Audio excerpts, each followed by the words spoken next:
Mark, I know we've talked about this before, but honestly, most of my 34 years in sales, I've spent what I call a mile wide and an inch deep in my accounts. I was always told, Graham, here's your set of accounts, here's your territory.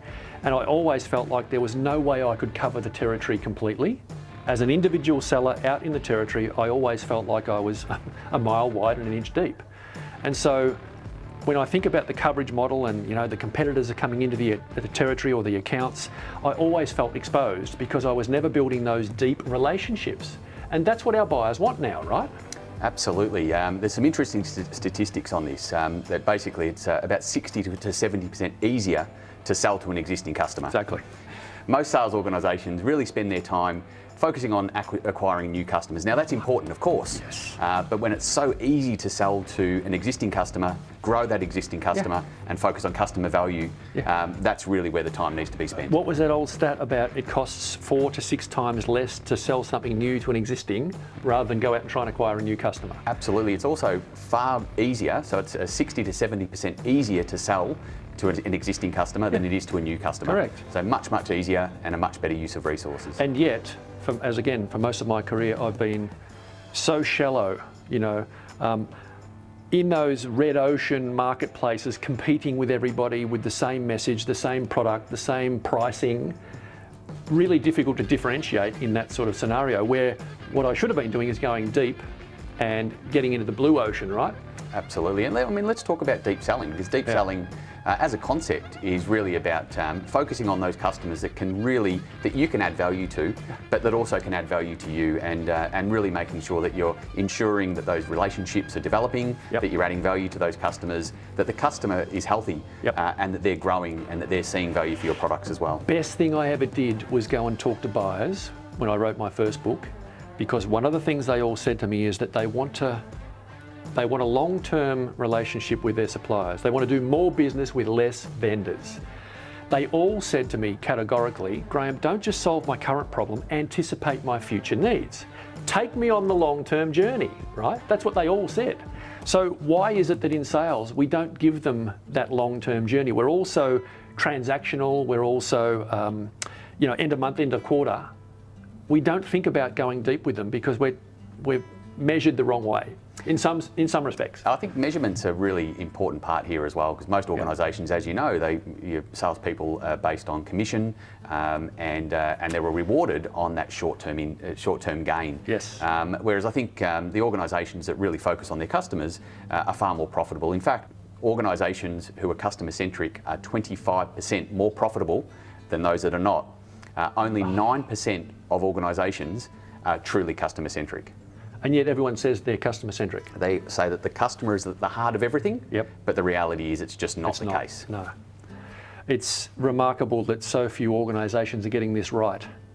And yet, when you look at all of the challenges now with the customer-led era, the age of AI, buyers having access to information, they're 60 to 80% down the decision-making process before they even speak to any of us.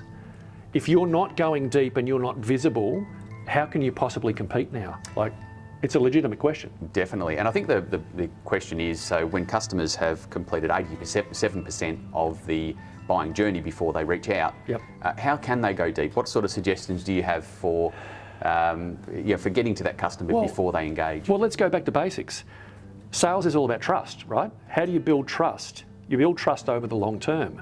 People are talking now about relationship equity, and I love that term, because in a world where consumption, subscription models, product-led growth models prevail, recurring revenue requires recurring value. And if you're not constantly creating and realising value for the client, then the trust is not there. The relationship unravels, right? Absolutely. And trust is an interesting thing. Trust and loyalty, commitment. These are all theoretical terms, but for what we all know as relationships, right? And relationships are critically important, but relationships are not built on what they used to be built on. No. People are not just going to buy your product because they like you. No. We're likeable guys, Graham, but it's not enough. No, totally. I love the fact that now, well, I don't love it because it's a challenge for everybody, but everybody's transforming to meet all of these changes in buyer behaviour. And one of the things that we're overlooking, I think, is the fact that now a buyer can ask ChatGPT who are the top 3 suppliers in this area for this requirement, for this type of business. Like really narrow it down. So they can get that feedback immediately. Then they can go to Gartner Magic Quadrant, G2 Crowd, Trustpilot, TripAdvisor, all of the comparison websites, and they can get all the information they need on which supplier solved my problem best. So what do you do in that instance? It's almost impossible, isn't it? This whole area of AI and what AI is going to do, artificial intelligence is going to do to sales and buying organisations is just massive. In the past, buyers had this bounded rationality, and ultimately what that means is that they would make a decision, an informed decision, based on the information that they had. And the information unfortunately wasn't perfect because you don't know all the options out there. You don't have all of the information about the buying organisation or the selling organisation. So they made these imperfect decisions. And that's where things like buyer trust in the seller, their loyalty, the commitment that they perceive is really, really important. AI doesn't have to worry about any of this. No.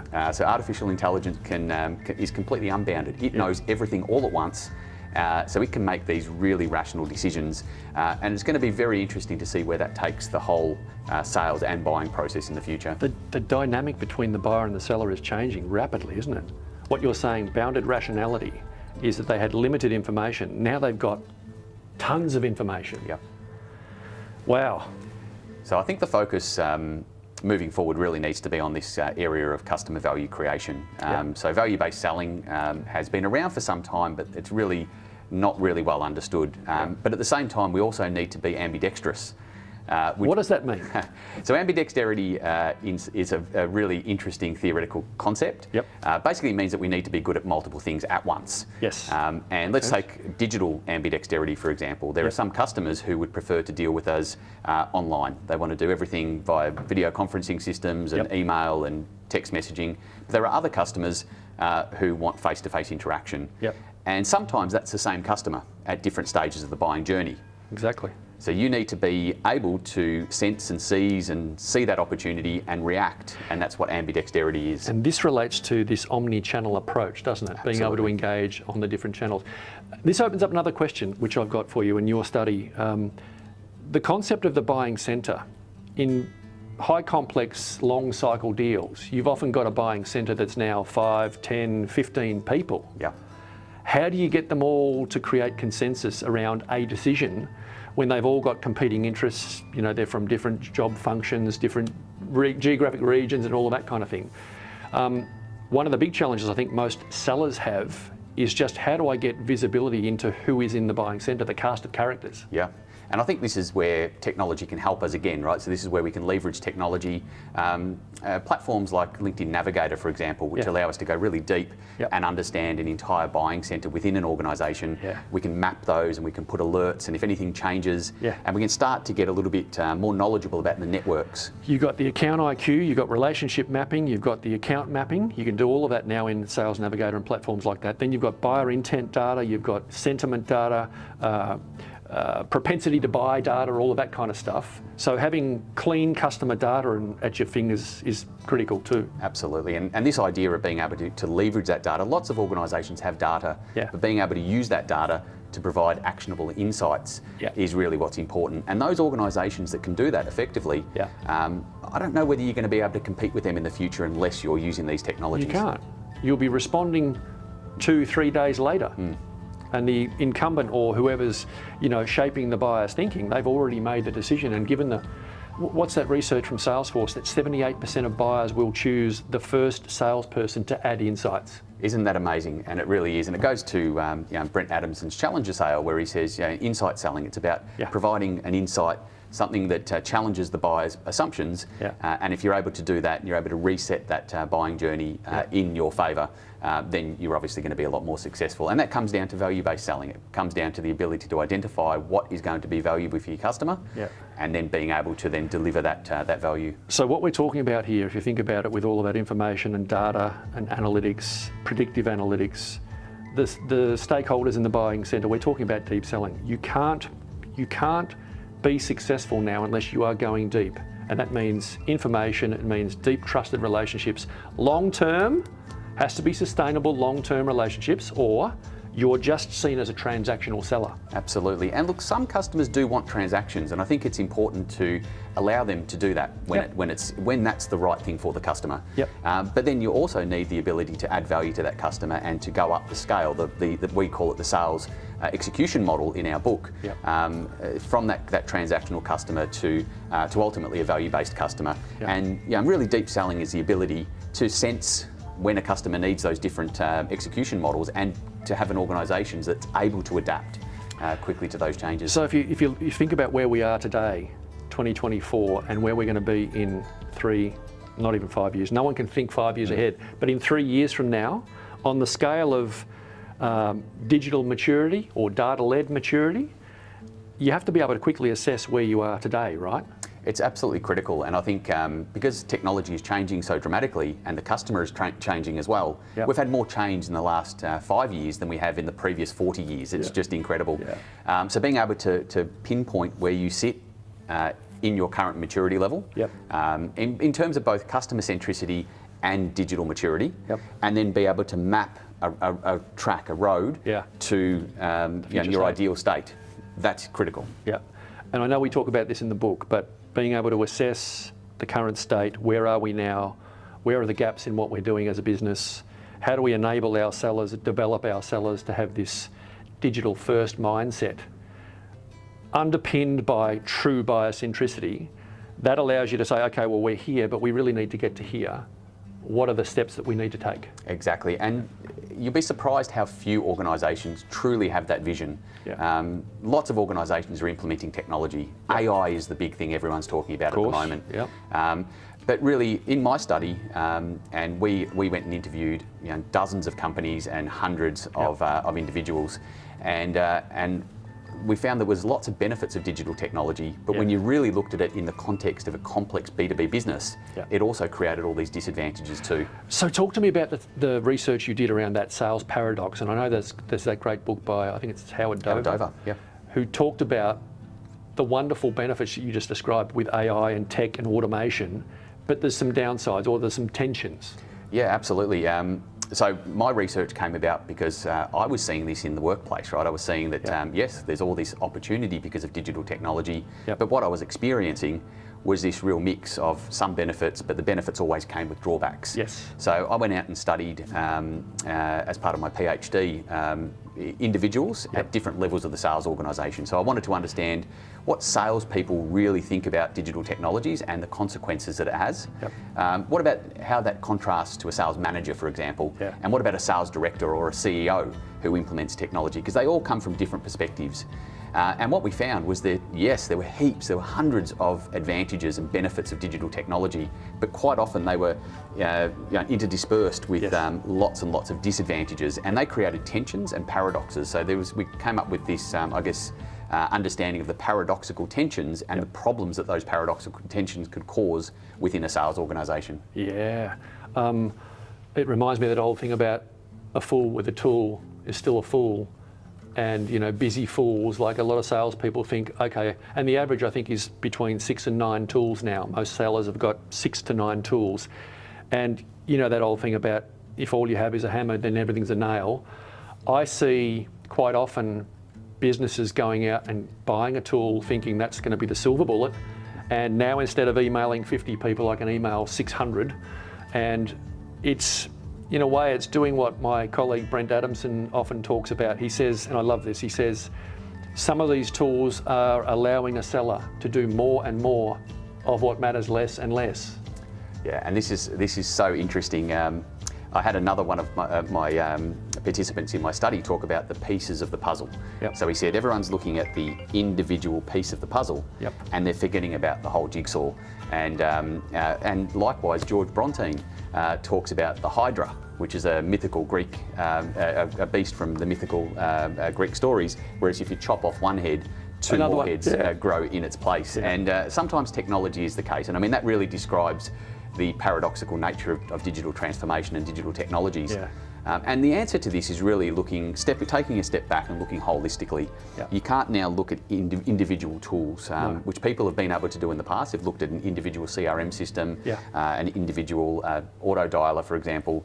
All of these automatic or individual digital tools as answers to problems, but point solutions. Point solutions, and these point solutions create point pollution. Point pollution. Yeah, and point pollution is it. what creates these tensions, and these tensions impact people at different levels. And before you know it, you've got these tension knots, which is so difficult to untie in a business. Exactly, and you heard me bang on about this before, but one of my pet peeves with sellers is the spray and pray mentality that persists, all these years later, that more equals more approach. So now I've got a tool and I can do more. I'm more efficient, I've automated this, I've automated that, but that's not what the buyer wants. The buyer wants 4 things from my previous research. They want you to show up knowing their business. You've done your research. They want every engagement personalised to their context. They want the seller to be able to teach them something, and then they want you to anticipate their future needs as well. So those 4 things. And yet, most sellers are looking at AI and the tools that they have access to just do more of what the buyer doesn't necessarily want. Yes, yeah.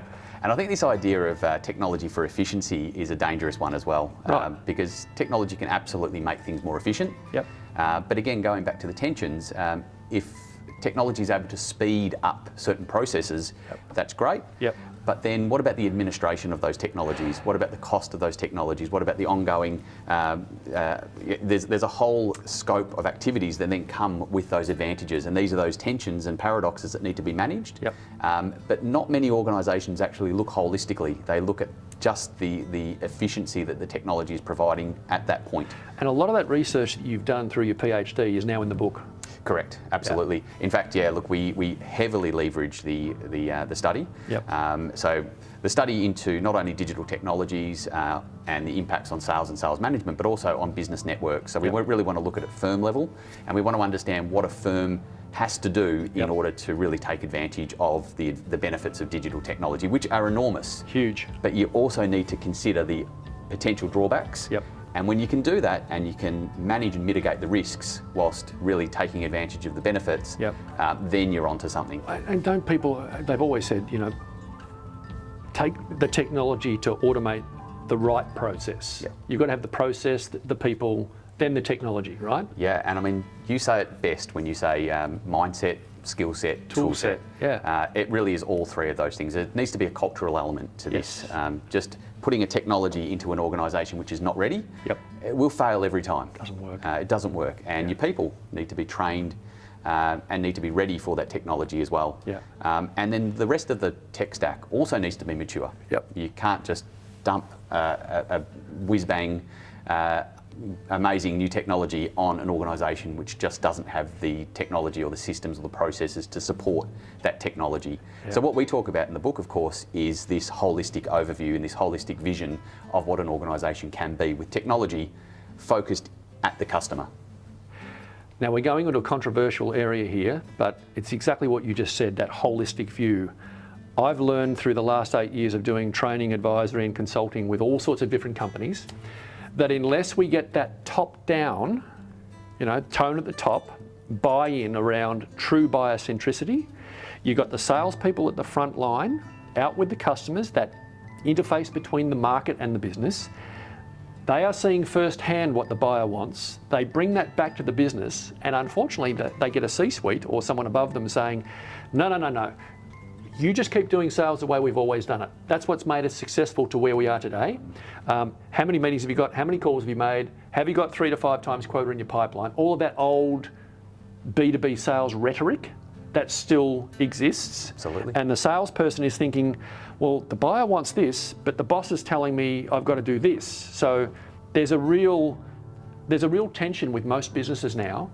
And unless we get the C-suite to wake up, it's 2024, the buyer has changed, and when I keep saying it, when buyers change how they buy, we sellers have to change how we sell, right? For sure, absolutely. And I think this, one of the beauties about the study and the research that I've done is it's based on that multi-level understanding that salespeople see technology and see the benefits and disadvantages of technology completely differently to the way that C-suite. the C-suite does. Yeah. And we come up with these concepts of symmetric and asymmetric tensions. And a symmetric tension is where the tension is perceived the same way by the C-suite and by the salesperson. So they can kind of see the alignment. They can see the problems and they can work together to manage and mitigate those problems. Yeah. But these asymmetric tensions where there's an operational and strategic disconnect, Yes. that's when things get really How troublesome. often I see that where you read someone's, vision, mission, purpose, or the strategy, and you read it and you say, well, hang on, that's not what the salespeople are doing. This is completely misaligned. And there's so many examples of where that's created huge problems in the business. And you almost wonder in some cases whether the C-suite is almost allowing things to happen because the mission says, hey, we've got to be customer centric, but the behaviours and the incentives and the rewards are completely different. Yeah. So those connections create those tensions that create really big problems and sometimes ethical problems within organisations, which we've seen with the big banks, for example. 100%, and many others. Yeah. Now listen, I know you're far too humble to sort of spruik your recent award-winning article, or thesis I should say, but on the back of the book, your thesis has just won a global award, right? Yeah, correct. So very, very lucky and very honoured to have won the best thesis in business to business with the Journal of Industrial Marketing Management, which is one of the leading journals in the world for B2B marketing. This is a global award? It is, yeah. So you've just won the best thesis globally for B2B. Sales and marketing. Correct, which is great because it really shows that this area that we're talking about right now is not hot. It's red hot, absolutely. Yeah. And I mean, it's so important for organisations. There's been so much. There's $13 billion invested every year in this digital space in organisations. Yet, about 80% of that is wasted. So completely wasted. So and it's because organisations don't really understand what we're talking about now, the issues and tensions and problems that can arise if you don't implement technology effectively. So with my thesis, I've been able to not so much resolve the problem, but I've been able to identify these problems and provide a clear roadmap and path for organisations to really realise the return on investment. Wow. So in addition to buying the book, which everybody should do, they can also get a copy of your thesis from somewhere or not? Yeah, you definitely can. But I think, look, put it on the website. We'll put it on the website, and the insights that you can get out of the book really are directly related to the thesis. The thesis. So I think anyone reading the book is going to have a great understanding of what the problems could be, how to resolve them, what the roadmap could be, and then more importantly, where they can go, because they can go to the website, and we've got those resources there where you can actually plug in. We've been talking about the audits that you can do and how you pinpoint where you are in the digital maturity or the deep selling maturity process. And then if they're interested in going further, they can reach out to yourself or myself and we can work with them individually. I think this is really important because every business is different. 100%. And I love what you've done, mate, with all of that research, combining it with both of our respective experiences across lots of different companies, different industries, different geographic regions. Deep selling, it's where it's at. Absolutely. And the two concepts, I think, buyer-centricity and how do you get there, and then true digital transformation and maturity, how do you get there as well? Yeah, and it's all about this word deep. I mean, we keep saying deep, but every time we talk, how do you want to work with your customers? You have to go deep. You have to understand them better than ever before. Because that's what they want. That's what they want, absolutely. And it's the best way to create value for them. And if you're creating value for them, guess what? They're going to continue to buy. Correct. Right? So it's the best thing for everyone. So mutual value creation is where it's all at. So get a copy of the book. Have to. Yeah. Love it. Awesome.